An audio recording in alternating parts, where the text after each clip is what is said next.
काय मग कधी खाल्लेत का असे बोंबील भाजून? तर ही व्हिडिओ नक्की बघा आणि पूर्ण बघा, म्हणजे तुम्हाला तुमची आधीची आठवण येईल, गावाकडची आठवण येईल.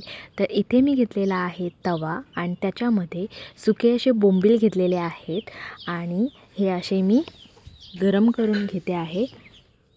ते हे असं गरम करून घ्यायचं आहे आणि आता आपल्याला ह्याच्यामध्ये मसाला, मीठ आणि तिखट, थोडासा तेल हे टाकून घ्यायचं आहे आणि हे असं थोडं थोडं असं करून हलवून घ्यायचं आहे. जितके बोंबील कडक होतात तितके खायला चविष्ट. आणि अशा टाईपचे मसाला बोंबील, सुके मसाला बोंबील खायला खूप टेस्टी लागतात. तर तुम्ही ही रेसिपी एकदा ट्राय करून पहा. मी ही रेसिपी चुलीवर केलेली आहे. तुम्ही गॅसीवर वगैरे पण बनवू शकता. आणि आपल्या कोकण संस्कृतीमध्ये किंवा गावाकडच्या लोकांमध्ये तिकडे बोंबील असतातच असतात. त्याच्यामुळे ही रेसिपी तुम्हाला बघितल्यानंतर खरंच आवडेल आणि आठवेलसुद्धा की आपणसुद्धा हे असं करतो.